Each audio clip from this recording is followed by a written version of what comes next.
Holy cow, basketball is back, and I guess so are we. Welcome to the Box Score Geek Show. Today we're going to break with normal format and play a game because we all like games around here. I'm your host, Ray Alvarez, found most places as Nerd Numbers, and we are happy to have him back, the Greek god of stats himself, Greg Steele. Greg, say hey. Hey, thanks for having me back, guys. I'm so glad to be back on my favorite pod and also the one that invites me on the most.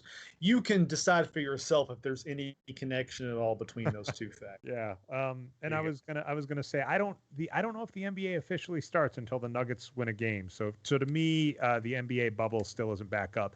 Just to date ourselves, this is August 1st, 2020. The NBA bubble seems to be the only thing in the United States that is actually working in regards to coronavirus. And working is an interesting term, just to put some fun news before we actually get into our game.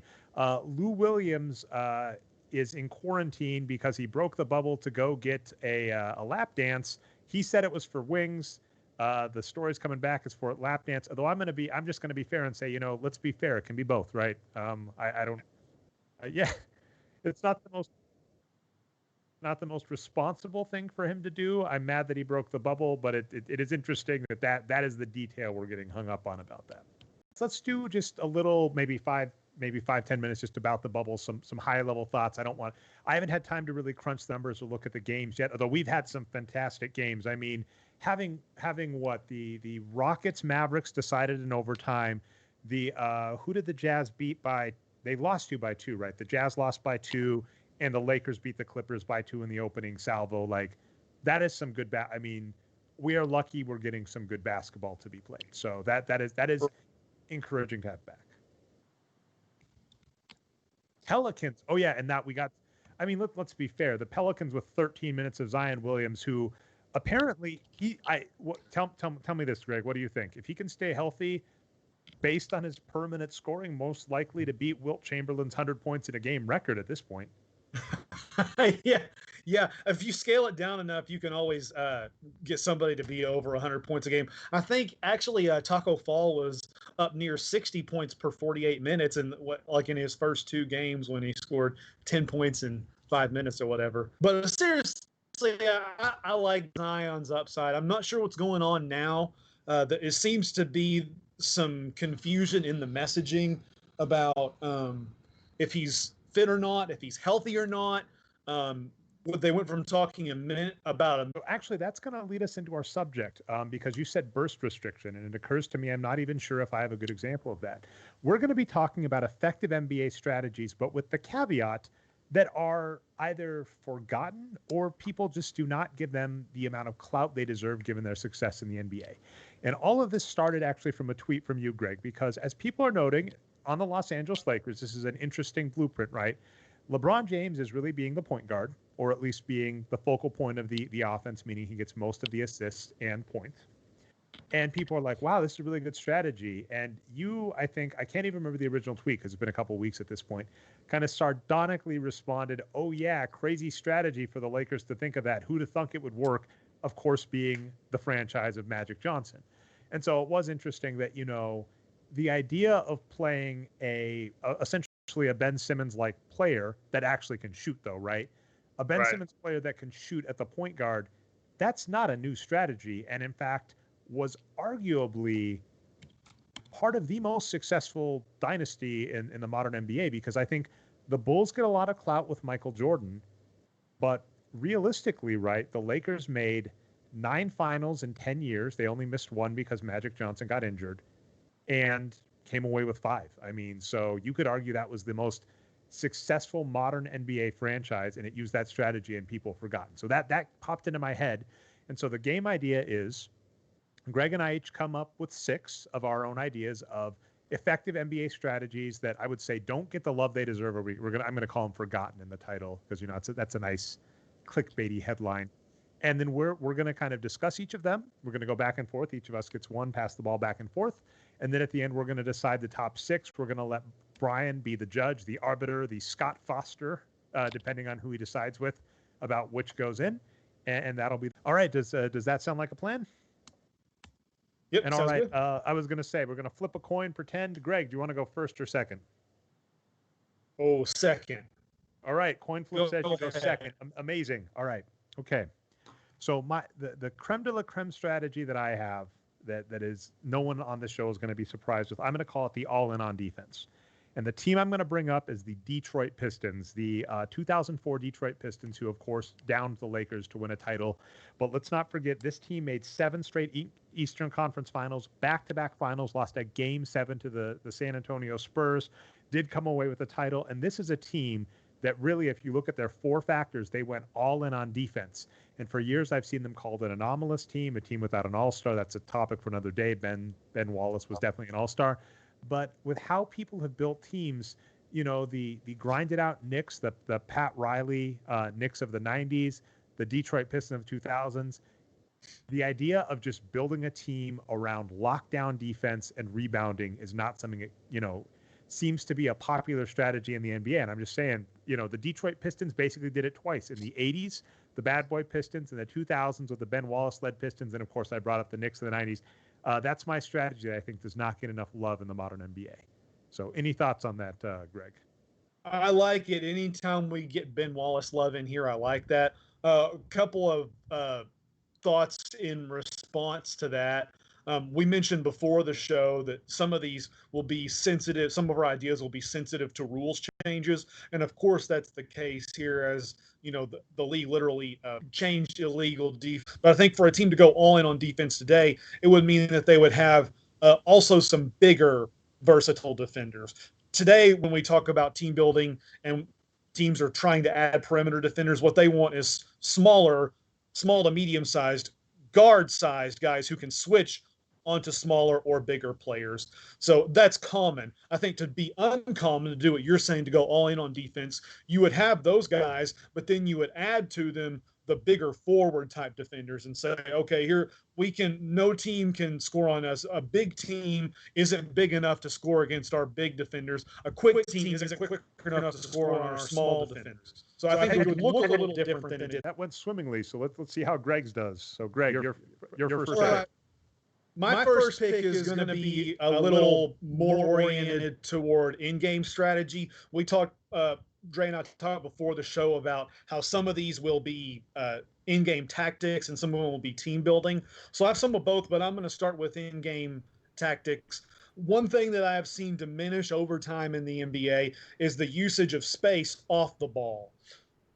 In previous eras, the off-ball players were encouraged and indeed required to use space. In fact, the reason that this is top of mind for me is that in one sequence against Dre's beloved Nuggets today, the ball went into Kelly Olynyk, who was not on the block, but posting up, just pushed out from the block. And when he got the ball, Jimmy Butler, who was in the weak side corner, cut along the baseline behind his man and got the pass for a dunk. Now, you may say, oh, that's not all that unusual. But I think if you watch film, you will find that it is unusual today. Today, the job of the player in the corners is to create space by staying in the corner and being a three-point threat. The creation of space for the offense is for the good of the ball handler, the attacker. So whoever is getting the ball screen up top or whoever is benefiting from a side pick and roll, the players who are in the corners or sometimes the weak side wing are supposed to create space by staying out of the way and creating space for the dribbler to dribble into.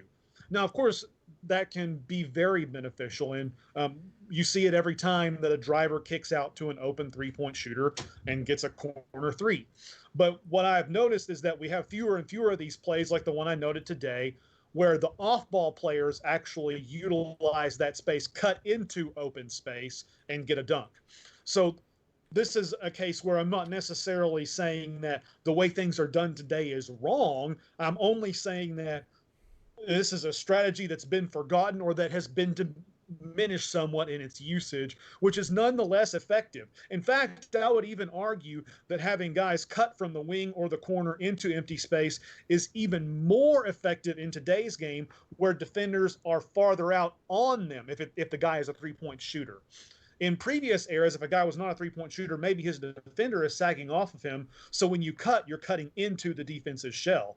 But I think in a case like today's game, the pace and space game, there's even more room for guys to cut off the ball because their man is up on them. and the guy beside them adjacent to him, his man is up on him. So if you cut past your man, you got a lot of space to work with. So my number one thing is using space off the ball. Oh, I love a lot about, and so first off, I'm extra happy we got this on the show, because I'm not even going to lie, my basketball kind of knowledge went through middle school, and then of course, unlike you, Greg, I wasn't big enough to keep going into high school or fast enough. So that just wasn't going to happen. And so the X's and O's part I love. And what is fascinating about what you just said, and I want to compound on, is Brian and I talk a lot about, about strategy, Morey ball kind of stuff, but we note that sports is one of these frustrating areas where people adapt to stuff, right? So as we've noted, like in the NBA, Morey ball isn't enough to win, because as soon as a weak team does a strategy that's effective, a good team can either find a way to respond to it. This was an argument I heard about with Jason Kidd's defense, is that Jason Kidd, when he first took over the defense for the Bucks, it shocked a bunch of people, worked really well. It was a really difficult defense to enable, but after enough teams got film, they're like, oh, here's how we take it apart. And so what you're saying, right, in the modern Morey ball era, where the idea is perimeter, right, space around the thing, if teams start getting, and it's funny because I was just saying go all in on defense, right? If they get more 3-and-D players that can do that, your idea of take advantage of going to the hoop. And then also, this is a frustrating part about the NBA compared to other sports, which is in the NBA, some players are just better than their opponent. An observation Dave Barry made once is there was a key playoff game where LeBron James just dunked on Paul George. And Paul George knew it was coming, but he couldn't do anything about it. So what you're basically saying here is you create not even necessarily a mismatch, but just an ability for a player to take advantage of open space to drive at the hoop. And if that, you said Jimmy Butler, like, I don't know that many players that one-on-one, in your point here, right, a step back. That's the bigger key. It's not Jimmy Butler one-on-one. It's Jimmy Butler one-on-one with an advantage, right? Because the other player, if we're going to put this in chess terms, has lost a tempo. I love it. So Brian, I'll let you chime in, and I'm a fan of this. I think it'll make the list, barring a bunch of, depending on what Greg comes up after. So I'd be curious if you had any thoughts. Brian is speechless. That's how good that one was. Oh no, sorry, I was muted actually for a second. But no, so I did want to have a follow up on that, which was who are the teams that do that a non-coach like me could look to? I think of when Steve Kerr came over from the Spurs. He brought this Spurs-style offense where there's a lot of cuts off the ball. Is that the kind of offense you're talking about, Greg? Yeah, so you will see a lot of this with Steph Curry, and I know you're asking about teams, but I find that the teams that use this type of tactic, more of it has to do with their personnel. Yeah. So if you watch the Raptors long, you'll see this happen, but that's just because that's an integral part of Kyle Lowry's game, is give the ball to somebody else and make a cut and get a kickback pass for the basket. So yeah, you'll see Steph Curry do it a lot. You'll see Kyle Lowry do it a lot, and their teams do it a lot as a result. But I think it's more personnel based than coaching, albeit that Steve Kerr has highly emphasized movement in his flow offense. I take that point for sure, but I still think in current NBA practice, it's more based on personnel than it is on any team having that as a basic tenet of their offense. Yeah, and to support your point, Steve Kerr also said when he joined the Warriors, I'm going to make sure you guys keep running the sets that you like to run and are good at in the past. So, right. Sorry, Dre. And one last point, I was going to, no, not a problem. The only other last point is we're calling this forgotten. Are there teams in the past that you would say did this super well that are just fun to look at? Oh, yeah, no doubt. So if you look in those classic finals matchups from the 80s, we already kind of shouted out Magic Johnson and the Showtime Lakers. So many people have seen film of those teams playing the Celtics. And a lot of times you can see this type of action with Larry Bird on the Celtics, where he will get the ball and somebody else will cut into empty space on the other side of the floor partly because of Bird's gravity, and also because Boston gets the ball to Bird looking to make that happen. That is the design, is to let him facilitate. And then if you follow those Showtime Lakers teams, if you follow them into the 90s, one of my favorite finals of all time to watch is Jordan's first title when the Bulls beat the Lakers in the 91 finals. And you'll see Magic doing this type of thing a lot. Actually, the other guard, Michael Cooper or whoever else is playing as the backup, will make an entry pass into Magic in the low post, and then he will pass to somebody cutting into empty space behind him. So yeah, if you are a classic fan, any of those classic Celtics Lakers matchups, you will see this happen quite a bit. Also, I'm curious how many of these will, because obviously the initial idea was Magic Johnson. Now we're doing that. I'm curious how many will go there. This next one, not quite, although I'm gonna get to be mean to Brian. Oh, good. And we'll see it. We'll see if this idea is coming back around. Again, I'm going to go more team building. This is a nice synergy because it might just be that the list is a melding of Dre's team building and Greg's X's and O's, which I think that's perfect. I'm going to say trade down in the draft. We talk about the draft all the time, and of course the in vogue thing is you tank for a top draft pick and you get someone in the draft lottery. But what people miss out is the effectiveness of trading down. And I've got 3 examples, and one has already paid off. So maybe this is becoming a thing. The most recent example of this is Markelle Fultz, yes. Right? The Celtics got the number 1 pick. They go, well, the number 1 player is Markelle Fultz. I'm going to quote a friend of mine, rest in peace, one of the best names in basketball, Brett Barra, worked for the Nuggets, was a big name at University of Kentucky in college, just was a huge name in sports. If you Google him, he's been around. He was around the NBA, and we sadly lost him last year. I got to meet him at a Sloan once, and he basically summed up the draft thusly. He said, in the draft, there are always 2 stars. And one of those is that number 1 can't miss player that everybody knows, think Anthony Davis. And the other one is the field. And the problem with the field players, we don't know who that's going to be. Think of players like Rudy Gobert, right? And Nikola Jokic, who showed up in the second round.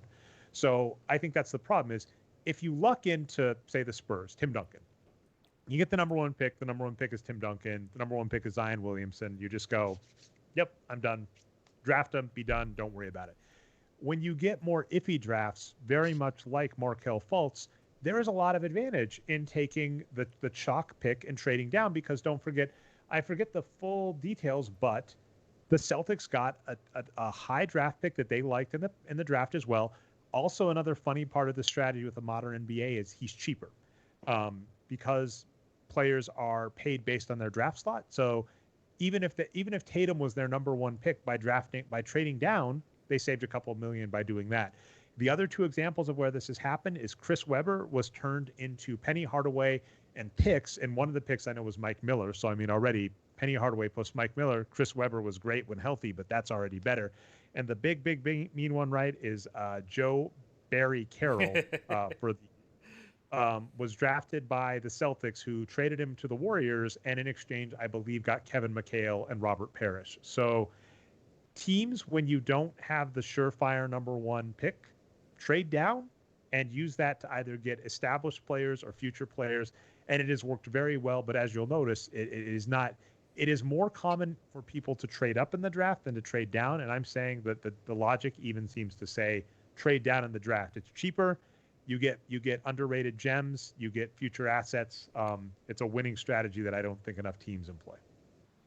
Absolutely. And props to Boston's front office here, because to your point, Boston wanted Tatum. They didn't want Fultz and were willing to trade down. It was widely reported if they stayed at 1, they were taking Tatum at 1. Everyone knew the Lakers were taking Lonzo. Phoenix was at number 4. They wanted Josh Jackson no matter what. They were actually briefly talking to Boston about trading up to 1 to make sure they got Josh Jackson. So Boston was in a good position and had good awareness to realize that they were the only team at the top that wanted Tatum number 1, and they could move down and get their number 1 guy. So if you're going to follow Dre's advice of trade down in the draft, of course, that's always going to be more helpful when you feel confident that you can trade down and get your guy the way they did. So, yeah, I totally agree there. Brian? Yeah, this is a good year to trade down the draft while we're on this topic. A lot of the best college players are kind of 10 and below, right, guys? Well, but they're starting to climb up. Guys like Vassell from Florida State, Bay from Villanova. These are the guys that are shot 40% plus from 3 in college and are big and can play defense. And the guy I keep, dissing on, Anthony Edwards, who shot 29% from 3 and is supposed to go top 5. It makes no sense to me at all. And he's only 6'5". So I don't. Yeah. And what are you thinking about LaMelo? I mean, who knows? Like, he played in Australia. I guess that's an okay league. Is that a league that's better or worse than college? Probably a little better. How good are his numbers down there, though? I don't know. If he seems like he plays like Lonzo, and Lonzo's, I'm a big fan of his. So if he is like Lonzo, I'd want him. But I don't know if there's enough data to say that I'd want to go up high for him versus one of the proven college players. All right. Well, I took us off track. That was good on that subject. I was going to say, Greg, and then the only feed. This, by the way, just for anybody listening, because we're not going to edit any of this stuff out. This is the first time running, and I didn't really even tell Greg the rules. So the only addition I'll give to when you give your pitch is please list any historical teams that you think are relevant. Beyond that, your first one was great, so I'm very excited for number 2. Good. Okay. The next one will be team building related, and there are a lot of examples of it. Nearly every team between 1985 and about 2010 fits this. However, you notice I said those years, not every team throughout NBA history. So in this case, this will be a strategy that was not original, that was used for a while and then has faded into disuse. And that's the team building strategy of getting and using a small guard as a designated point guard, a designated facilitator. Now, at the beginning of NBA time, there were just guards, forwards, and centers.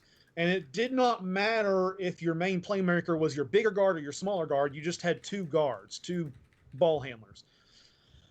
That was the case for a while. But as I say, in the 80s and especially in the 90s, we started to see the clear bifurcation of each role into 2 separate sub-roles.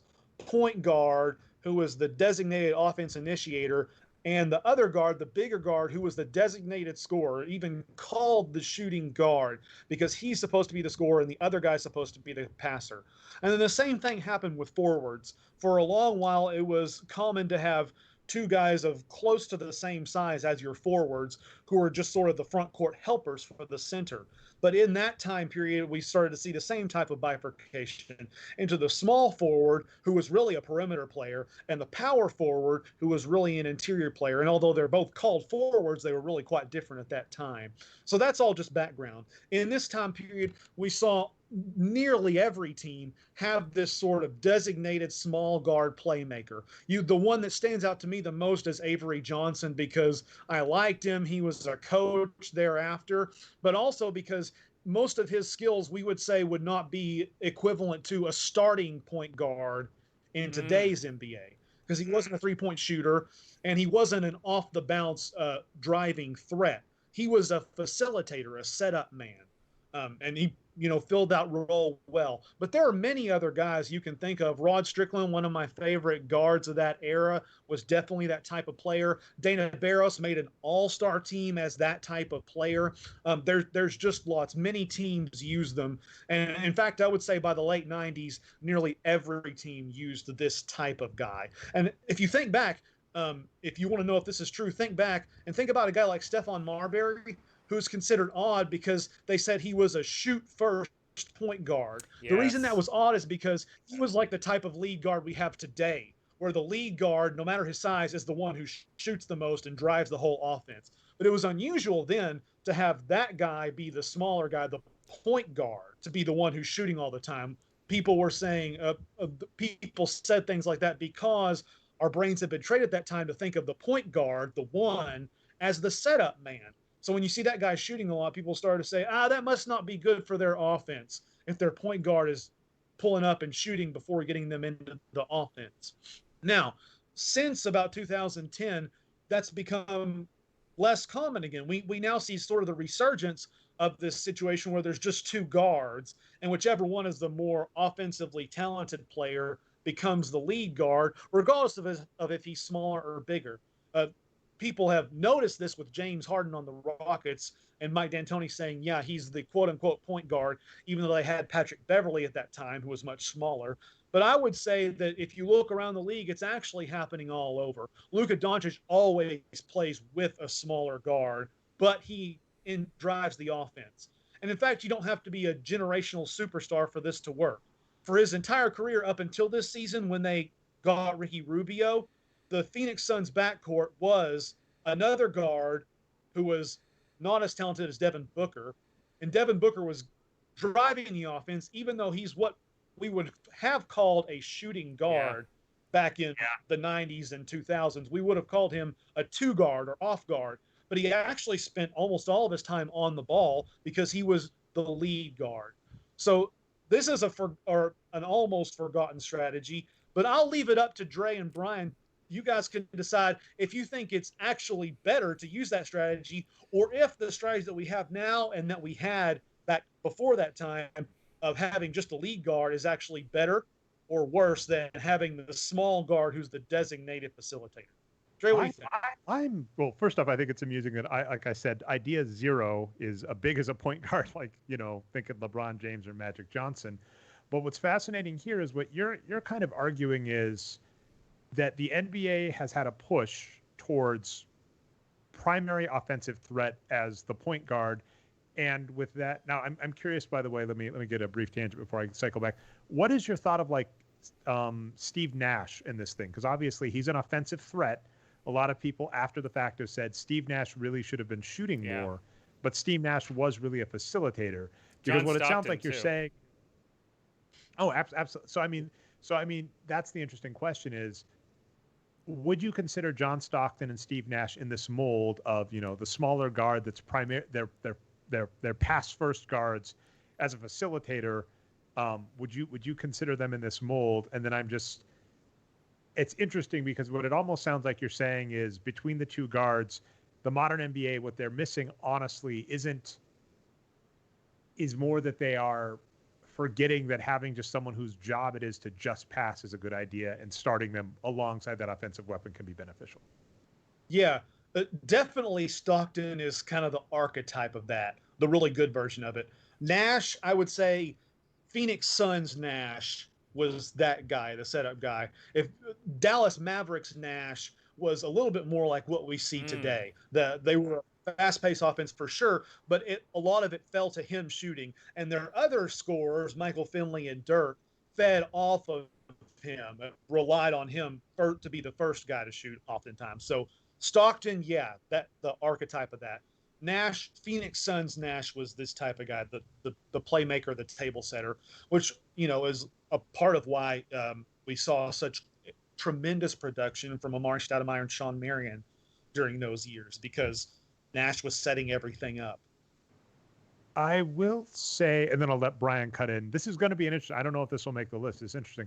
I will say that I think players that are good at certain skills in the NBA, in modern NBA, like those skill, like obviously points has driven things forever. So you brought up like Devin Booker. Devin Booker's an interesting player where like his scoring has gotten better, and like he's similar to like Klay Thompson almost, where you're like, you don't do the other things well enough, so it's kind of weird that you get that. But unlike Klay, Devin Booker gets a lot of responsibility, as you're noting. So it's an interesting one where I do think looking for players that pass. I'm curious where your thoughts would be on this. Like, I always wondered what like a backcourt of TJ McConnell plus say actually not even Ben Simmons, moving Ben Simmons to the four is an interesting idea. Like TJ McConnell as your starting point guard is primarily a facilitator on the 76ers is an interesting idea to me. Yeah, I think that's where, if there is any value in this idea, it's in what you're saying. Doing this when other people are not doing this, when other teams are just having the star guard run everything, then zigging against the zag and saying, well, we don't have the best star guard in the league, so what we'll do is we'll have a sort of B-class scoring guard and this really good setup guy, small guard setup guy. So if there's any value in it, I think it's in what you're saying, in cutting against the grain.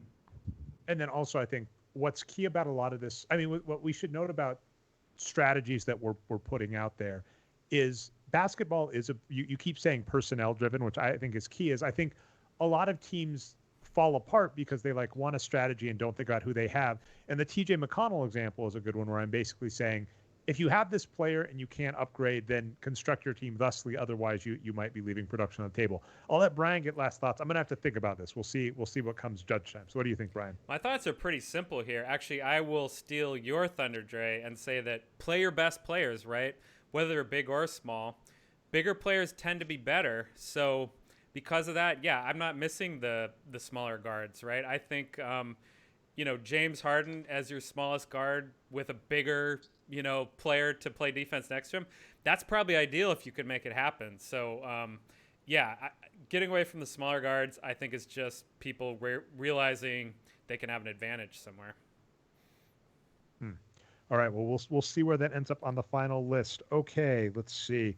Okay. Now this one, if this one doesn't make it, I've failed. It's got to be a question of how high it makes it on the list. And I'll see how we're doing on time. I might keep us at 5 each week, so we'll see.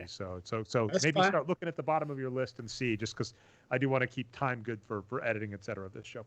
All right, this one's easy. I'm going to call it the Manu Ginobili point, team building construction.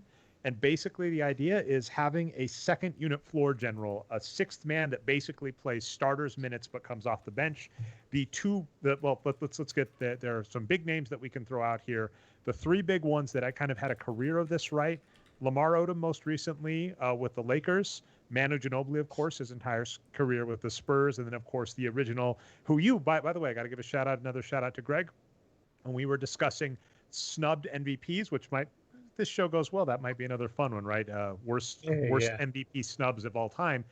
We were talking the 1973 MVP race where Dave, is it Cohen or Cohen's? Cohen's. Cohen's.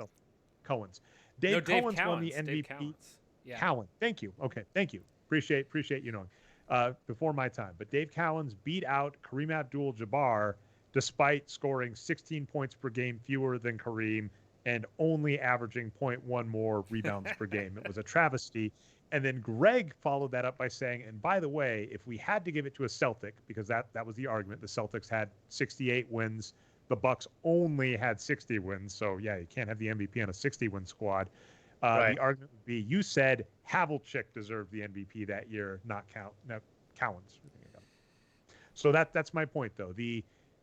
I think when I put in my notes here, I think this one, part of the problem has to do more with players. It is really hard to sell good players of the value of coming off the bench.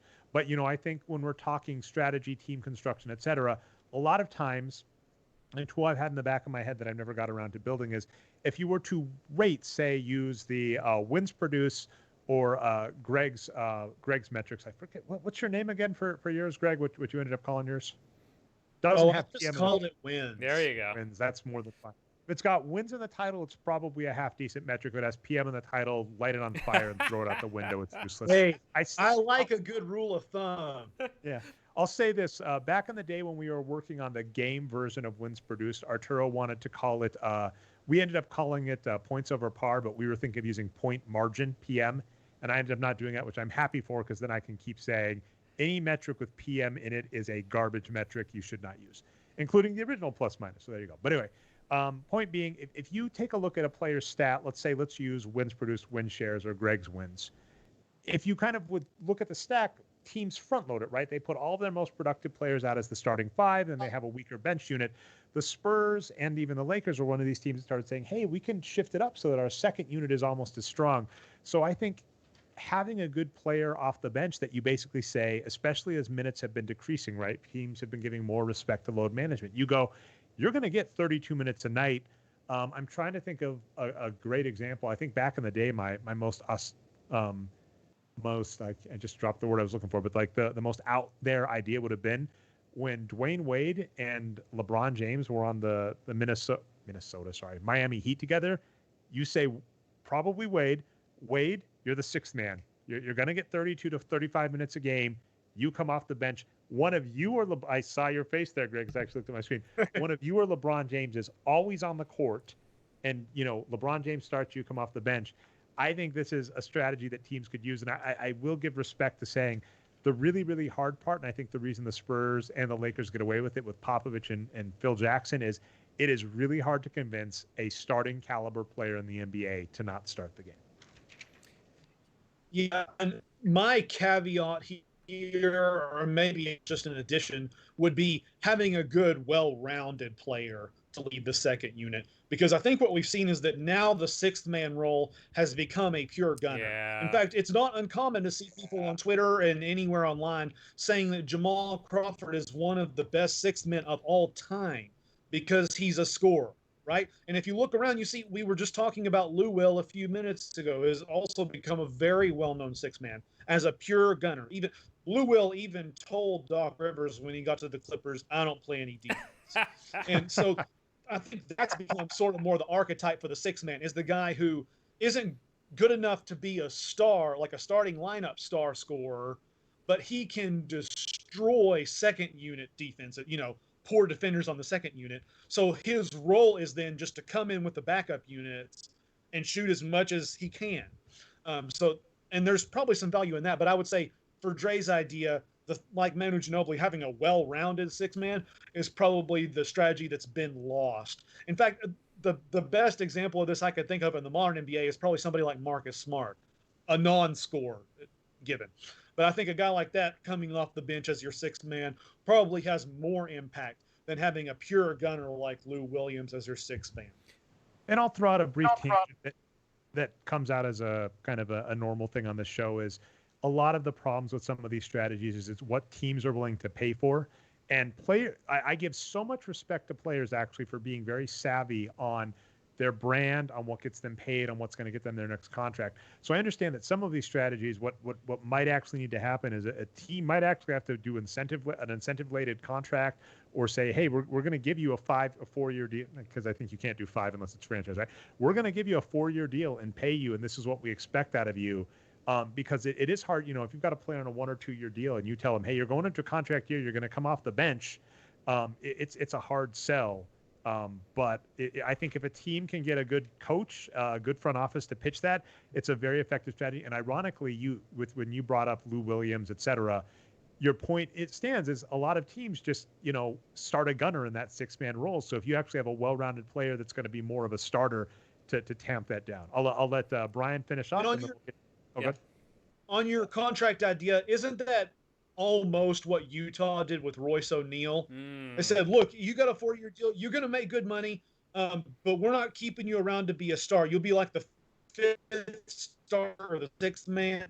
Some nights O'Neal and Joe Ingles both play a lot. Some nights one of them plays a lot and the other not as much. But O'Neal knows that he's taken care of. He's getting $40 million over 4 years, I think. So, he's got a healthy long-term contract, but that contract is to be a role player. And that's all. And I mean, the Spurs were good about that too. Manu knew, I always have a home. I'm always going to make good money, maybe a little below market rally, but that's the good thing, right? Is he knows I'm guaranteed I'll play as long as I want, and I'm going to be getting good money that entire time. Brian, I'll let you finish that off, and then we'll go to Greg's next. I've got to bring up the biased recent example, the Golden State Warriors. Andre Iguodala, to me, he's a sure first ballot Hall of Famer, and he was always the second or third best player on the Warriors. And he came off the bench and led that 6th unit, and to Greg's point, was that well-rounded player, right? Not a great shooter at times, but very good on defense, very good at passing, and could play point guard even, as a bigger player. So, yeah, they did that. And the other thing they did is when Kevin Durant was there, they would stagger the minutes with Steph Curry and Kevin Durant. So they'd always have that one high volume, shooter on the court. And of course, all 3 of those players would be on the court at the end of the game. So there you go. I think I'll subtweet, because I can't remember who wrote this. It might have been Marcus Thompson. Some local journalist said the real innovation of Steph Curry, the superstar, was to cultivate this team where you could have players in those roles and everyone would be comfortable in it. So, yeah, the Warriors did a good job the last few years with that. I was going to say, I basically just threw the ball out of bounds there, Brian, by not bringing up Andre Iguodala in my pitch. And you were very much like Giannis Antetokounmpo. You somehow managed to get the ball from out of bounds and dunk it. So amazing work. Like I said, I know this is going on the list. It's just a question of where. Well, let's get to Greg's next idea. My next idea, I think, is going to dovetail pretty nicely with some of what we've said already. about like LeBron and Magic being the big passers. But my forgotten tactic was a hybrid team building and in-game strategy tactic of just having two big passers in your lineup. Not necessarily big men, not necessarily centers or forwards or whatever, but two big passers. The archetypal example of this was the '80 Celtics, where Bird and McHale operated in tandem, and sometimes they operated in tandem without the need of, like we were talking about earlier, a real point guard. Their high-low game was so effective, and their ability to fit passes, pocket passes into those creases was so strong that they were able to operate an effective half-court offense as two tall passers. If you don't like that example, that's okay. There are other teams who have done it. You might think about the Spurs at the very beginning of Tim Duncan's career. They had a lot of sets that involved Duncan at the high post and David Robinson at the low post, or vice versa, and those sort of tic-tac passes back and forth. And in fact, anytime somebody brings up Derrick Rose's 2011 MVP season, which has been a topic on Twitter the last couple of days, I always like to point out, yes, but Joakim Noah's passing from the high post area was also crucial in that team's offense. So that was another case where there were two big passers. Now, you might say, Greg, how would this work in the game today? How would a team draft or approach free agency in a way to get to guys like that? Well, think about the Philadelphia 76ers. They have two guys like that, Al Horford and Ben Simmons, two big-bodied passers. And you might say, well, okay, but that didn't work. Well, yeah, but they weren't orienting their offense around their two big passers. They were trying to fit those guys in with Joel Embiid and with no real jump shooters. And now they've changed that, right? So they're in the right direction. Yeah. Well, can I also just give fairness there too? I think that idea, having Horford next to Embiid or even Horford next to Simmons, would be fascinating. Horford deteriorated faster than I thought. I mean, he was an old player. I thought he had like one good year in him maybe, and but it looked. I mean, he's old, and I mean, we kind of know that anytime you sign an old player. So I think a young Al Horford would have been fascinating, and actually a team that I'd be curious. I got to ask, who do you think the ideal player in this? Because we already got half of it, Greg. The Denver Nuggets. Yeah. freaking Nikola Jokic is the best passing center since Wilt Chamberlain. And a caveat that I want people who forget NBA history, that's the theme, forget. Wilt Chamberlain led the NBA as a center in assists, which is absurd. And so Nikola Jokic is the best passing center since that's an anomaly we don't see. But I was looking over the numbers real quick. If people saw me looking down, I've got Basketball Reference on my phone. Well, that's my wife and my kid there. But anyway, Basketball Reference on my phone. I was looking it up. The Nuggets, Jokic averages like 6.9 assists per game. I was checking if Paul Millsap, but he's old as well. Who would you think a good passing big that would work alongside like a two-tower scenario you're discussing there next to Jokic on the Nuggets would be? Like, what's an example you're thinking here? Oh, that's a great question. So with any strategy in the NBA, I feel like at this time, if you're saying like who would be the best power forward size player for strategy X, the answer is always Giannis. So if they had Jokic at the elbow and Giannis on the low block, you gotta be honest, right? You gotta be honest. But it's like a realistic thing. Yeah. But if you want like a realistic thing, I think actually you were almost there.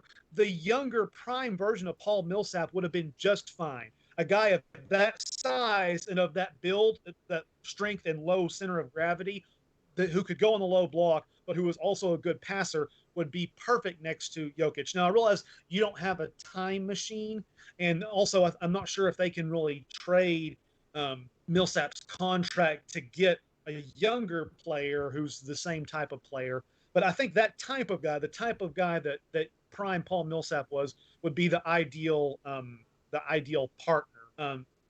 To just throw this out there, I think part of the reason I think this would be successful or could be successful is that there are so few true low post defenders in the game now. And this is kind of bleeding over into my next one, so I'll mention this briefly again in just a minute. But I think this can work because if you have two tall passers, one at the elbow and one on the low block, either on the same side or on opposite sides, then what you get into a situation where you have to have two defenders. The other team has to have two defenders who can keep themselves from getting sealed by the low post guy, or who can also keep themselves from getting backed down by the high post guy or driven past by the high post guy. So you have to have two good interior defenders on the floor at the same time. And as those are uncommon, that's why I think a team like maybe the Nuggets, if they had that low post guy to go with Jokic, I think that's why it would be successful. I'm actually going to just pass the ball back to you, Greg, and say do your next one for Flo. Last two I think have a shot, and I like them, but I like where this is going. I want to hear the next one. And like I said, I think I'll take us to 10. So you'll get that one, and then we'll have one more after that. So let's hear number. This is number 3 from Greg. It's number 4. You won't regret it, Dre. Number 4 from Greg. So what's your next one? Hey, you won't regret it. This next one is a gassing up big men, gassing up centers, and I know that's always a point of emphasis for you. You will not be sad here. I talked briefly just a moment ago about there being a dearth of low post defenders, and to me, what this says is that offenses could benefit by varying their point of attack and oftentimes working their offense out of the low post. Now, the reason many teams don't do this is because there's also somewhat of a dearth of low post scorers. When I was a kid, it was the time of Elijah Wan and Robinson, Shaq, and Patrick Ewing all in the league at the same time with a number of moves from the low post where they could score from anywhere. And of course, they came into the league after Kevin McHale and after Kareem Abdul-Jabbar and after Moses Malone and Bill Walton, all those guys who were very effective on the low block.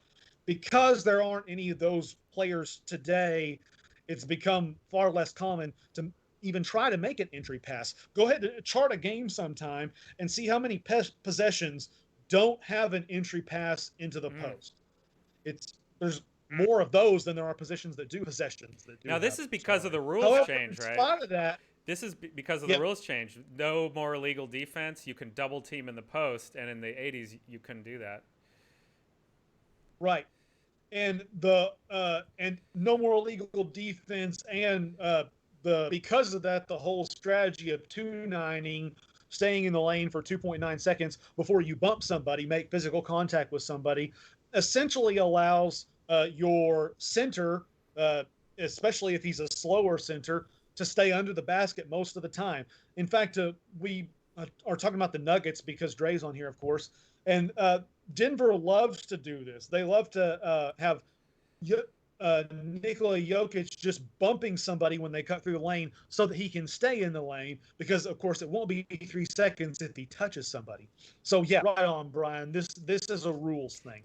I think, however, that in spite of there being perhaps no real low post scorers, I think offenses can actually exploit the defense by attacking from the post. Yeah. Earlier, I mentioned late career Magic Johnson actually getting an entry pass from another guard and then passing out of the post. If you want to stay with the Lakers but want to go to a different era, then when the Lakers three-peated, look at how many of their possessions follow this pattern. They make an entry pass from the wing or the corner into Shaq, double team comes, and Shaq kicks out to a three-point shooter. I think that can still happen. And in fact, I think in the pace and space era where there's more capable three-point shooters everywhere on the floor, I think this is actually more of an advantage than it would be at any other time. Because if you can actually draw any attention away from the perimeter into that ball being on the low block, you're going to open up open three-point shots, which is what everyone wants. There's just different ways of going about getting those shots. This is a point Coach Nick makes a lot, actually, at B-Ball Breakdown. He says that even though, post-isolation, there's not as many points per possession as there used to be, again, because of this rule change, just like you said, you're seeing passing out of the low post is still very, very effective. Well, I like it, and that does, and I mean, it's interesting. So what is, I will say, I've got to give you like a red herring in here, which I'm wondering if you were giving up as a sacrificial lamb.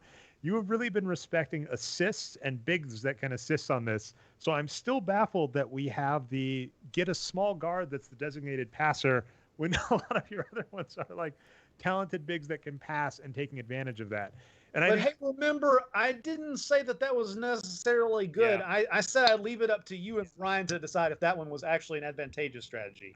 So if you say that's no good, that's fine. But your other strategies are kicking it off the list by definition. So the one question, I'm trying to remember, there was one video we were talking B-ball breakdown where he was talking about like Kristaps Porzingis and noting that the one disadvantage you might have with like a low post big is that it is easy to cut them off, right? If they're not a great ball handler. But it sounds like when you're talking about low post bigs that can pass, that's what you're really saying. Is you're going, if you're going to have a big that's going to try and attack from a low post, they have to have a way to get the ball out, because if they don't, then they can get cut off easily. So what's really fascinating, let me see if I can sum up something, try to take a long tangent here, is something that has become in vogue in the NBA that we're all seeing, and I think a lot of your strategies are talking about, is the stretch four.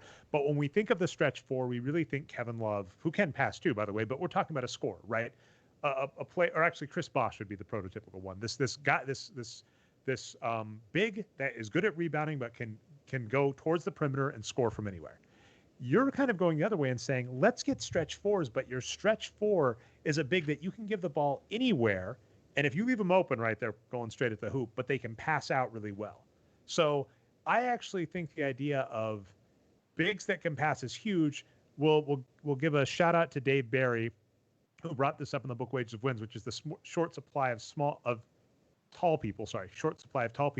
I think coordinated tall people is the tough part. So it is, if you're a team, if you're constructing it, looking for those bigs that are coordinated, I think you're right. There's an underrated edge there where they are rare, but I think too many people are focusing on the short supply of tall people that can score and not the short supply of tall people that can pass. Dre, it's your turn again. Yeah. All right. Round four, Dre. I was leaving the pregnant. All right. This one, I don't know, but I got to put it on the list just because he's one of my guys, is I'm going to call it Jeremy Lin.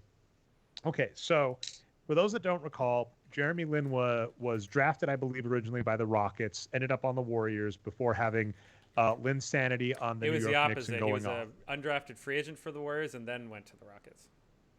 Undrafted undrafted, went to the Warriors, had a like cup of coffee on the Rockets. I don't think they played him any minutes or major minutes. Ended up on the Knicks and played out of his mind. And of course, after that happened, people are looking at, Daryl Morey. And Daryl Morey's defense at the time was, it's really hard to judge young players, and you don't know.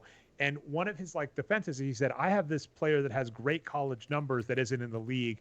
You just can't grab all these people that look good in the NBA, that look good in college. And I'm going to go the other way and say, one of the things that I've done part for work, part for hobby in the last couple of years is look up call-ups in the NBA. Because for things like fantasy sports and analytics, who gets minutes is huge. And what often happens is late in the season, somebody gets injured and the NBA will call up some player, and it always follows this mode.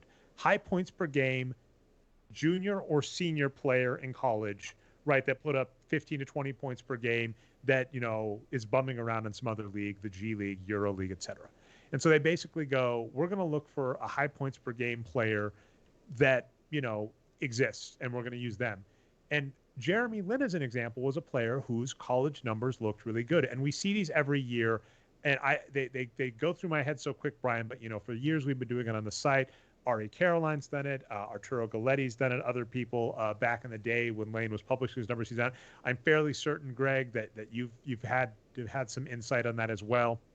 And so essentially, this idea of there are really talented young players that for whatever reason fall out of the draft, go undrafted or get cut by teams, and why more teams don't use those players as a flyer, especially in the 8th through 12th man spot, right? Give them a couple minutes and see how they do, is just something that baffles me. And like I say, I see so many teams, especially teams that miss the playoffs, drop the ball here because what they do is they go, we're going to look for a competent G leaguer that, was an All-American senior at some established school, Kentucky or Duke, and we're going to play him, and they have no hope of ever becoming a real NBA player, right? They might become a rotation guy, they might be a Brian Scalabrine, but this player will never contribute meaningfully to our team, whereas I'm going, look for players like Jeremy Lin, that, or the prototypical one, Ben Wallace, these great players that went undrafted, that went to weak schools, and that might actually make a difference. And you don't have to play them a ton of minutes. You don't have to pay them a ton of money.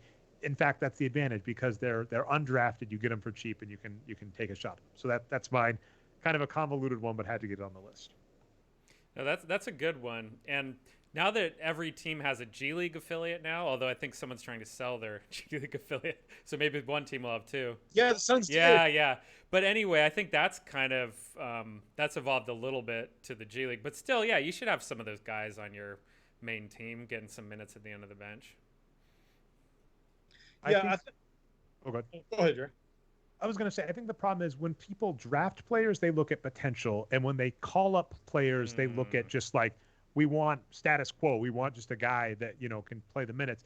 And I'm saying you should keep that potential thought in line everywhere. If you have to call a player up that might be the next Jeremy Lin. And I think it's really important to note, Jeremy Lin looked fantastic on New York under D'Antoni. And I can't fault him too much, but like Melo kind of shoved out both D'Antoni and Jeremy Lin in on that team. And Jeremy Lin has looked productive since then. He just could not stay healthy, which is a real, it always bums me out when we have a flagship player that demonstrates stuff that we love that just doesn't stay healthy. And then people try and say, see, this is why it doesn't work. Jeremy Lin, had he been a healthy point guard, could have been very useful. I really had hoped he was healthy for the Toronto Raptors when they picked him up. He just wasn't, unfortunately, but could have been really useful for the Nets. So it's just like Jeremy Lin, if healthy, he might not have been a star, but he was a fine starting point guard in the NBA, which is so much better than, like I said, all of these basically seniors that scored 15 points per game at some well-established school. Go for these players that look good. Yeah. So the uptake, I think, from your point, Dre, is just sort of the whole strategy around movement between G League and NBA, and why you make the call-ups that you make. So what I hear you saying is teams make these moves based on getting some guy who was an alpha dog on his college team but isn't latched onto an NBA team. They pull him up to fill an empty roster slot. And what they should be doing is trying to find somebody who maybe was not necessarily an All-American in college, an overlooked player who might be just as good or better than the All-American from Duke, Kansas, Kentucky. So I'm for that. I think here's what I would add. Teams could improve that selection process by selecting for things other than scoring, which I think you hinted at. You said they're always going to look for a high points per game play. Because what role does the team really want that call up to fill? They're probably not pulling him in because they want him to be the scorer of their bench unit. Like we were saying earlier, they've probably got that guy established already. What they're bringing a call-up guy in for is to see if he can come in for 5 minutes and bring some energy, maybe get a loose ball somewhere, maybe get a couple of stray rebounds, maybe make an assist, set up a team up for a basket. So the likelihood of getting a guy to fill that role is reduced drastically if you select for that role based only on ball skills and scoring ability. So sometimes you may get a guy who can fit that role, but a lot of times you won't get a guy who can fit that role because maybe he's never played that role. Maybe he went from being an All-American at Kansas to being the lead scorer on your G League team. And then all of a sudden you're saying, hey, why don't you come be our 10th man for 2 weeks? We'll run you in. We want you to bust your butt on defense and do whatever it takes, to help the second unit out. And he's never done that before. So I agree with your point. I just want to expand it some. And I was going to say that was like a Moneyball point. The Oakland A's, it's much more common to have affiliate teams. And so they did have minor league teams. Not much more common. It's de facto way, right? Any Major League Baseball team has an affiliate set of teams that they can call people up from. And on the Oakland A's, they basically said, if you were going to expect to get called up to the A's, you had to know how to take walks. And so, and also in the book Moneyball, Billy Beane notes that a lot of people are who they are once they make the NBA. So I think it is an important thing to go. When you're looking for these spots, you can't look for people that have bad habits and think you can train them out of them. And what's funny is when you were saying alpha dog, it's like, I don't necessarily think that Jeremy Lin was an alpha dog. I think he was very good at Harvard, right? But I think that's the problem is most people look for a player that was the second or third best player. And by the way, second or third best because, the first best is going to be the one and doneer that goes to the NBA is drafted in the lottery from Kentucky or Duke. they look for the second or third best player. And the reason that player was second or third best is they were a senior and they scored a lot. And what you really should be looking for, you can either go for smaller schools. I mean, don't forget what Dennis Rodman was like at a community college initially, right? And I think he went to a Div school. I forget. I don't think Ben Wallace was Div 1. I thought he was Div 2 as well. It's like look for Div 2 school players or players that looked really, really promising for non-scoring things that just went undrafted. So I love it. All right, Greg, last one. So make it a good one. Last shot. 5th pick of the draft goes to? Hey, look, no pressure here. Actually, I'm glad I saved this one for 5th because it's actually goes quite nicely with yours. Here's my take. My take is that teams draft and develop and select based on ball skills plus. So the first criterion is ball skills, and then the plus is just however much of anything else they can do tacked on to that. So from the first pick in the draft to the last, and then like we talked about undrafted free agents, and then even the very development of the G League team and pipeline is all based on that. Players sort of fall into a prospect order based on ball skills plus. So the head of the hierarchy, the head of the prospect hierarchy is the primetime scorer, the guy that Zion Williamson, the guy that we think can be the main guy on an offense.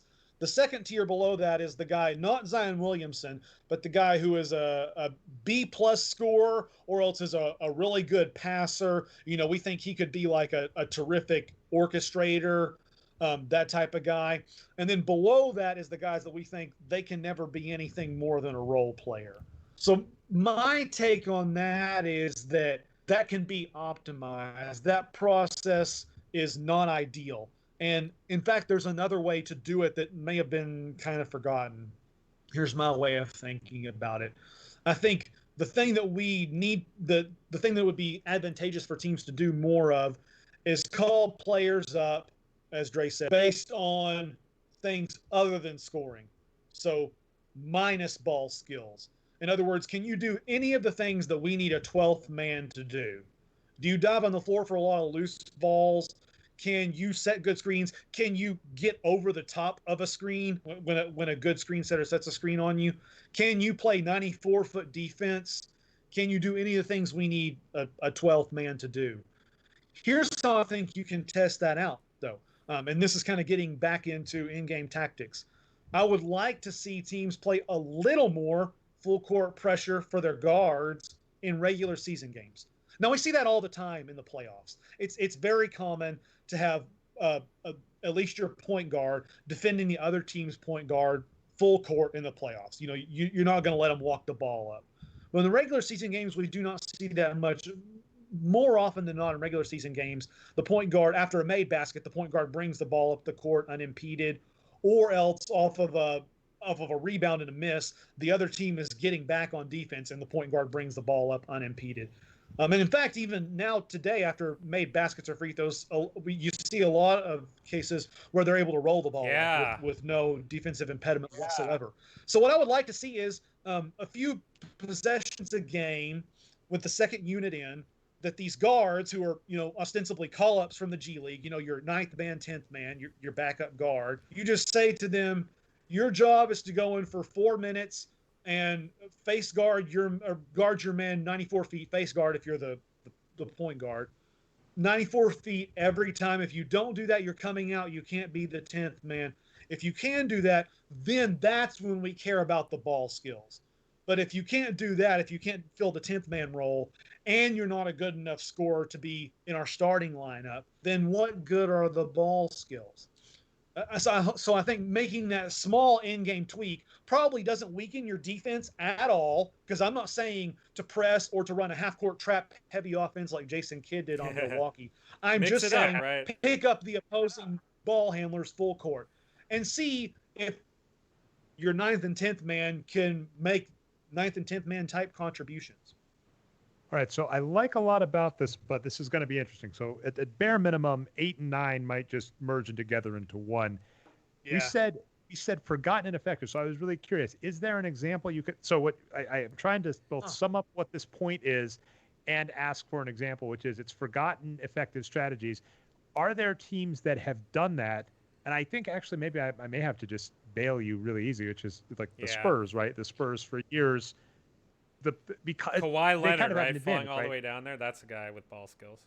Well, but I wouldn't even say Kawhi, because I think Kawhi was a lottery pick that just fell out and they were smart enough to pounce. Oh, you mean more like second but round? I mean, but I was going to say, because they were so good for so long and they were always like 25 to 30 in the first round, and obviously, of course, 55 to 60 in the second round. They wouldn't do ball skills plus, as you're saying, Greg, as a drafting pick up Danny Green as an example, right? So, dang it, I was about to ding you, and then I think I just said, "No, you're out." So, yeah, basically, you're saying when it comes to drafting, scouting, etc., actually not going for ball skills plus. And one follow-up I want to give on that is I think oftentimes ball skills plus is very obvious, if that makes any sense.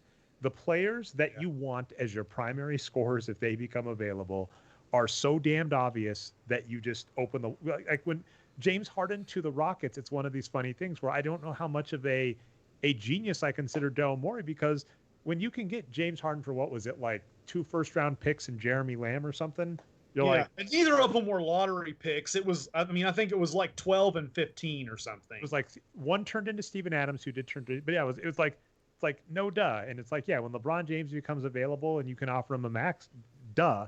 So I think it's interesting, because I think even the Spurs have forgotten this. So actually, dang it, this one's crawling up the list, and I don't think it merges.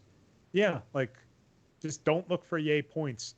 Yay points shouldn't be your primary driver, and I would argue the reason is yay points, if you're doing it right, is easy, right? The players that you want as your primary scorer are pretty dang obvious. And another example, in the entire Mike Conley, Tony Allen, Zach Randolph, Mark Gasol Grizzlies arc, the Grit and Grind Grizzlies. Think about the role. How did role players get a spot with them? It was through that, wasn't it? They were, a role player could only get a role with the Grit and Grind Grizzlies if they could play defense good enough to get their way on the court. I also kind of think about the Kevin Garnett era Celtics. Some of their role players that came in were the same type of thing. So I think this has been done. It's just become less common. And so actually the Spurs and the Grizzlies are great. And what I really want to throw this out again as just a point is, we hear so often on Twitter, this was coming up today when I was subtweeting Jazz beat writers that were saying they have to get rid of Gobert and start over. And I'm like, it always amuses me when it's time for a team to quote unquote start over, that they go have a fire sale on your good assets, and then you're stuck with a bunch of bad players in a team that has to rebuild.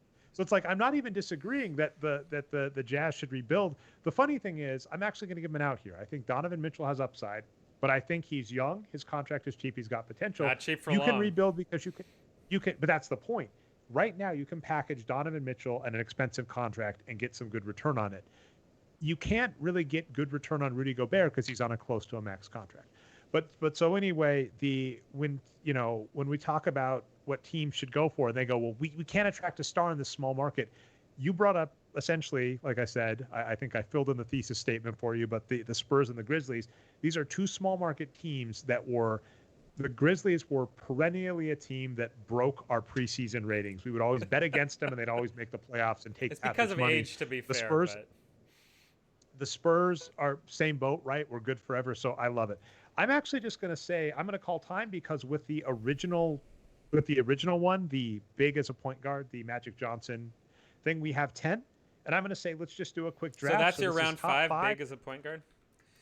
Yeah, I'm going to say I have one, but I think it's weaker. I don't like my 5 or 6, and I know we're already at over an hour, so I figure let's get the drafting portion of this done. We get the list, and then that makes a nice succinct show, and I think we've got a bunch of great materials. So, as a reminder, this is in order of how they were listed.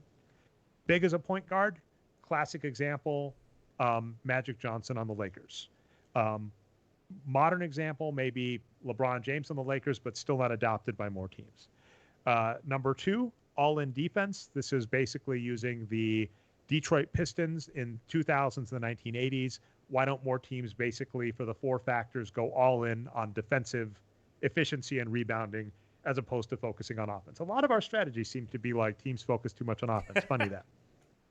Number 3, off-ball spacing. Greg basically saying floor spacing is great, but instead of just going for the open threes, you can take advantage of open space to have people that can either, I would assume, take a wide open mid-range shot. Many NBA players, people miss this. If it's mid-range shots are bad, open mid-range shots, it's a game of horse for most NBA players. Right. Or drive with an extra step, because that open space means their defender is off. So off-ball spacing. Number 4, draft down. So like I was saying, classic example, Joe Barry Carroll and Chris Webber, who turned into Penny Hardaway. Number 5, small guards as designated point guards. The classic examples, Avery Bradley and Rod Strickland. Number 5, six-man general. Classic examples, Lamar Odom and Manu Ginobili. Number 7, hybrid team two big passers, the 1980 Celtics and the Tim Duncan, David Robinson Spurs.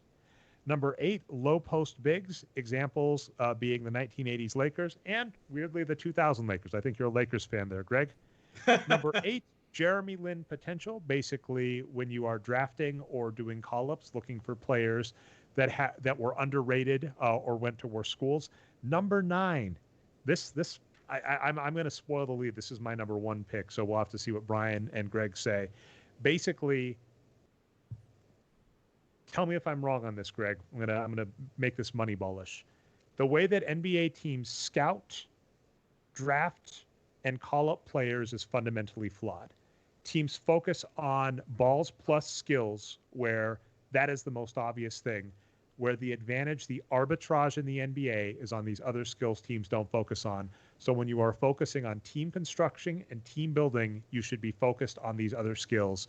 And the classic examples, as I mentioned, the dynasty 2-decade Spurs, the Greg Popovich, I'll call them the David Robinson, Tim Duncan Spurs, and the more modern, the Mark Gasol, Tony Allen, Zach Randolph Grizzlies. So those are our 10 picks. I'm going to say, like I said, I spoiled the lead. The stop focusing on balls plus for team construction is my pick for number 1, but we'll see. It'll be, best, either best of 3 or best argument. So Greg, what do you think should be the number 1? Brian, what do you think should be the number 1? And we'll let that be number 1 on the board. Okay, I have a question before we get into this. What is the criteria for picking? Is it what is the most interesting one to think about? Is it what do teams benefit from the most?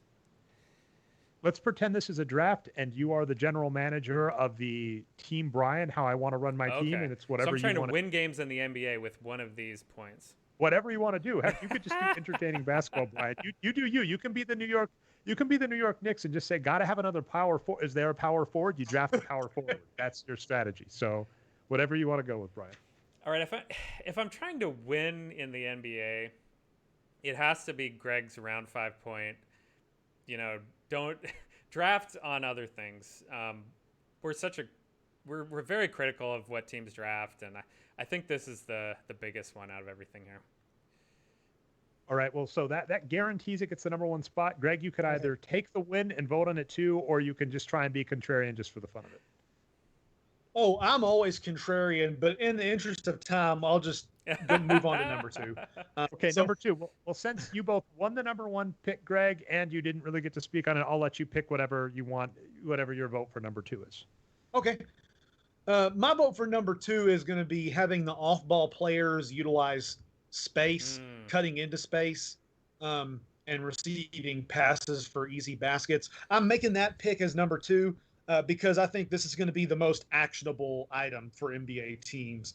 In other words, this is a well-known part of most offensive schemes, just one that's not used as often now based on the principles governing most offensive schemes today. But I think it's something that's easily actionable and easy to implement for most coaching staffs in the league at any time. So that's my pick for number 2.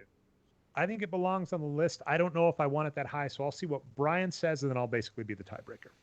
All right, I'll be a little different here. I want to say my favorite point, because it made me think the most and really kind of detailed history in the NBA in a way that I hadn't thought of before, was Greg's round 2 point about there being less small point guards dominating the ball. It seems so apparent once he said it, but the way he laid it out was very interesting to me. I don't even know if I want that one on the list, so this one's easy. I'm going to go with off-ball spacing. And what I really like about this, Greg, to just back it up, I don't know if it goes that high, but I'm not upset with it at the number 2 pick, is when we're talking the Morey ball, the threes and layups essentially, you do have to start thinking about other tactics that teams aren't just going to do, which is just spreading this. And I think you've noted this, and your site has been great at noticing the kind of how people are starting to forget just how powerful around the hoop is. So how are you going to get more shots near the hoop? And I like this. So off ball spacing gets the number 2 pick. All right, Brian, since you didn't pick it, you can try for the small guard again, but I'll let you start the voting for the 3rd pick.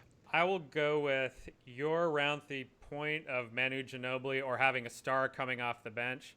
I think that was a really big innovation by the Spurs, and we've seen it do well since then. And I think more teams will do that if they're smart in the future. All right, well, that's an easy sell for me, Greg, so I'll let you decide if you want to be contrarian and if I have to be the tiebreaker. No, I'll go with it. I actually liked your trade down on the draft point more. I would want to hit at 3 instead of this one at 4.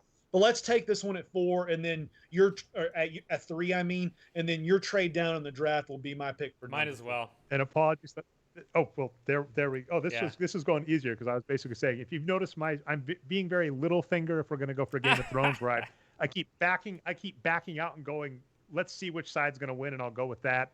And then as long as I don't have bad writing that kills me off stupidly in season 7, I'll win the Game of Thrones that way. So I like it. So trade down. Excellent. Okay. I guess because you picked, I'll go number 5. Let's see. All right. How much do I want? Even though it was my number 1, I don't know how much all-in defense really sold me, even though it was my idea. I like that one. I hate that. Like that. I really, really liked the hybrid team 2 big passers. I really like your idea, Greg, of when you're focusing on bigs, starting to focus more on passers, especially since, Nikola Jokic is near and dear to my heart. And I think the problem is teams look for 1, they don't look for 2. And I think trying to copy that 1980 Celtics idea of you've got 2 big guys that can pass the ball. Can I say one thing, I'm going to go with hybrid. I think one thing that I've really learned from all the great points you guys have made on this show is whenever people talk about positionless basketball, I always kind of have a problem with it. But the way you guys talked about these points here, if there is positionless basketball, there's still roles. And, if the big men are going to pass or whatever, someone's got to fill all these roles on the court. And these different, ways of doing it have been very interesting. So is that an agreement or contrarian? Oh, that's just a tangent, actually. It's more of a tangent. Near and dear to my heart. All right, so I can let one of you either match and say that gets picked, or if someone wants to be contrarian and do something else, and let the third person decide the difference. Let's see. I'm for it. Okay, so it wins. So Brian, if you want to just be contrarian for contrarian's sake, or we can move on to the 6th. No, let's keep going. All right. Well, Brian, we're at the end. This is the 6th man on our draft list. Just a reminder of what's left. We have all in on defense. We have, I crossed it out because I'm not voting on it, but it's still there. Small guard as a designated point guard. Big as a point guard. Low post bigs, examples being ace. I'll take big as a point guard. For this reason, if you can find a big player that can play point guard, that's just so good for your defense, right? Of course, Ben Simmons, Magic Johnson, like all these big point guards, they're always really good. It's hard to find a big player that can actually be a point guard, but if you can find that LeBron James, that's so much better than anything else you can do. I was going to try and sway Greg before he says anything to that, which is just going to say the only reason this one doesn't make my list, even though it was the inspiration, is that I think this is one of those just harder to find players. There aren't that many that can do this. Yeah. So I think your point was nice in that it was saying when people are like, oh, this is a good strategy, you're like, this isn't a new strategy. The reason it doesn't happen is it's just really hard to get a LeBron James or Magic Johnson. So I like it as just a point and an encapsulation of this thesis. I don't have it on my board for what we're doing here because I don't think it's super There's some overlap with the passing legs. Yeah, because you can't. Sorry. Right, because you can't do that, right? I mean, what would your advice be to a front office? Like, get LeBron, get Giannis, get Magic Johnson. You can't just get that guy, get Ben Simmons. You can't just get a 6'10" point guard. And just to defend like 0.5, I'll actually say this. I remember back in the day, Bill Russell was really complimenting I think you were saying Joakim Noah is how you say the name. And that was the point, is that I think Noah was really undervalued. If you looked at his numbers, he was an amazing passer. Nikola Jokic is, of course, getting MVP nods because he can score. But Bill Russell, one of the founders, is saying bigs that can pass are really rare, and Noah is underrated, which we noted, right? Derrick Rose won an MVP off of Noah's amazing play because people didn't realize that Derrick Rose was a mediocre assist to turnover ratio guard, was a mediocre scorer. He was just the volume scorer on the team. The real glue of that team was Noah, and I think Noah's a player that we've seen, right? He'll get paid, but he's a player that you could have probably you could have done exactly what happened with like Capella, right? You could have pried him off of Trey, the Bulls, right? Noah is 35 years old, and he's the starting center for the Clippers right now. That's because of, some COVID or injuries or whatever. But, I mean, there's a non-trivial chance 35-year-old Noah is going to get significant minutes deep into the playoffs this year. So I just wanted to defend the five. When we were talking like bigs as guards as opposed to saying pass-first guards, I'm saying passing is a skill that's not looked for in guards, whereas like the LeBron James, the player that can be a point guard like LeBron James or Magic Johnson is something that is kind of known. So I kind of did the duplicitous thing there, Brian, right, and cut you off at the knees. So I'll let Greg. Do you have another one you'd prefer, Greg? If not, I can throw one out. Oh, yeah. I think I still kind of think they're merging your last one and my last one. The whole not selecting only for ball skills for the end of your roster, paying attention to things other than ball skills to fill out the back end of your bench. So whichever one of ours you want that to be, that's my pick for sixth man. Appropriately, the bench spot needs to be one of our strategies about how to build your bench. Well, I was saying what Jeremy Lin potential. I think that's slightly different because I was saying for Jeremy Lin potential versus ball skills plus, although they do relate. I was saying teams when they take a shot don't take a shot on good flyers, but it lines too much up. No, I think there's a difference here. It's what type of player are you taking versus where the player comes from. Those are the differences between those 2 points. All right. Well, I'll let Brian, just because it lets you kick your own idea off. You convinced me out of your own. I'll say the Jeremy Lin potential as the sixth man, but I will say that really is this might be ideal, right? As a sixth man, that's like a number one light because it's tangentially different. Because I'm not saying you don't go for scores. I'm just saying how teams call up players is wrong, and looking for players with potential either from Div 2 schools or that have done other things is the right maneuver, which is similar to balls plus ignore, but I love it. All right, so just a refresher. Number one is Greg. I'm going to basically call it like the Greg Moneyball. We are fundamentally flawed in how we scout, recruit, and draft players, which is you should be looking for the non-balls plus skills first, and that is because I think we all agree on the show, balls plus is obvious. When those players become available, you just pony up the cash, you draft them, you sign them. That's the easy thing. That's not what you should be focusing on because you have to build the rest of the team.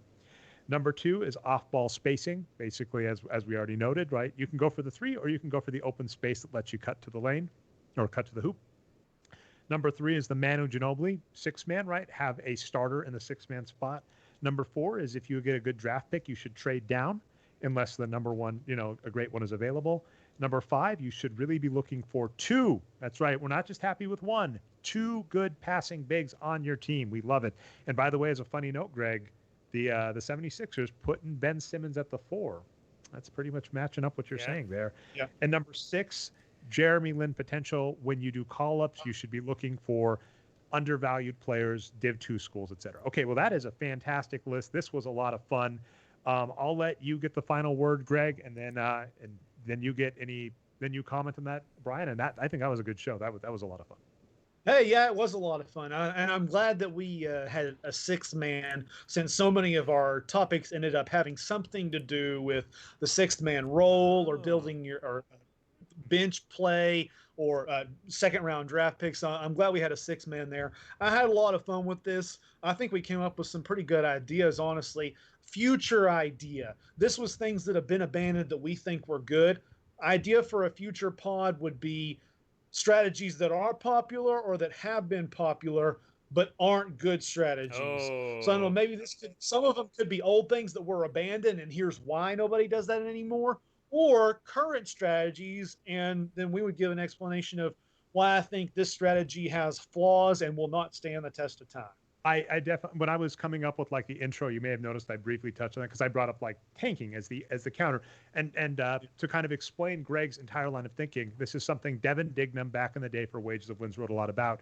The rules of the draft dramatically changed from the 60s to the 70s to the 80s. As an example, in the 60s, there was a territorial pick, which meant a team could, if they got into the draft lottery, could then kind of cheat and say, I'm in the draft lottery, so what I need is a player that went to school near me. So as an example, the Philadelphia 76ers, Warriors at the time, right?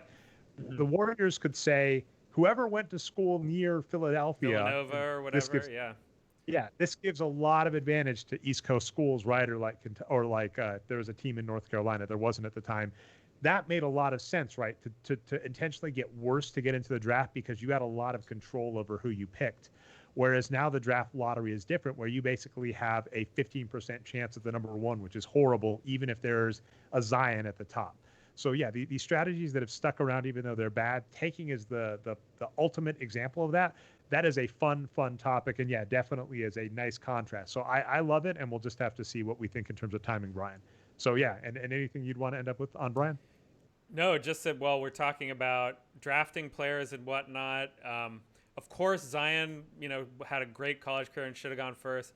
But it was so obvious that Brandon Clark should have gone higher. We've been talking about that all year. And now the biggest story of the bubble, the emergence of Bol Bol. How the hell did Bol Bol last until the second round of the draft? Maybe he'll never develop. Maybe his injuries will come back. But just seeing what we've seen from him already, it's clear to me that all the teams screwed up and he should have gone in the first round much higher. Well, I'll actually say for this list, one of my original ideas was it's okay to draft injured players with high upside as long as you give up on them. Yeah. And the only reason I didn't put it on here is that people still understand that. Greg Oden still got picked. Joel Embiid still went 3, right? The Nuggets went with Michael Porter Jr. and Bol Bol. So, I mean, I didn't. This is just a good idea that smart teams do. So I didn't put it on. It doesn't go on either list, right? But yeah. I agree where it's one of these. Bol Bol looked great, had great college numbers. I think was number 3, was number 2 or number 3 on like just the raw number list for this year. But he only played 13 or 15 games or something like that. He got injured and teams got scared, and that always amuses me where teams go, we don't want to risk a draft pick on an injured player with high upside, as opposed to going, we'd rather take a player with a lower ceiling that we know is healthy. It's amusing. So I agree, and admittedly, it was a little harder until game 1. So I guess it's kind of like a shout-out territory for shout out to Bol Bol. The bubble games at the NBA.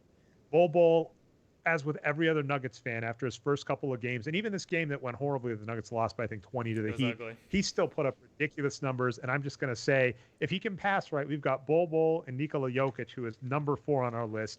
That's going to be like a 3-peat There's the answer to your question, Dre. It's not. It's Bol Bol is the second big man to go with Jokic. I love it. All right, so reminder, our guest today was Greg Steele of the Greek God of Stats. You can find all of his stuff at GreekGodofStats.com, as well as on Twitter as Greek God of Stats. Anything else you'd want to plug while we're in the plug territory, Greg? Oh, yes. I always plug for people to buy my book, the Basketball Bible. That's on my website. That's all I've got to plug, other than just check out all the free stats on the site.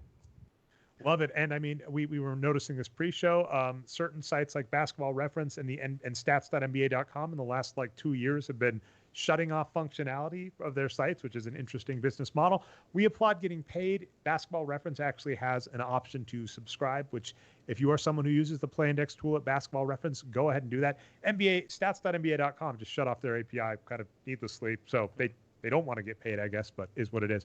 So yes, absolutely. But there are a plethora of good sites like Greg Steele's Greek God of Stats, which have good stats. And if you want historical stats, his book, The Basketball Bible, does have a lot of those too. All right. As mentioned, I'm your host, Dre Alvarez, aka Nerd Numbers. You can find us at boxscoregeeks.com. The Box Score Geeks show you can find on iTunes and Stitcher. I don't know if we've are on the Google podcast one, Brian. I'll have to take a look at that. And then, as mentioned, we are produced by our producer. Oh, yeah, we are. I have it. We're on my feed. Yep. Okay, awesome. Okay, so Box Score Brian on Twitter, Brian Foster. And then, yeah, we go live. Whenever we go live, in COVID land, we haven't been really doing much, but twitch.tv/Nerd Numbers with the recaps on channel Nerd Numbers on YouTube. I think that is everything. And if not, we'll see you next time. Hopefully more recent than this last time. I think we had like a month hiatus there at least, Brian.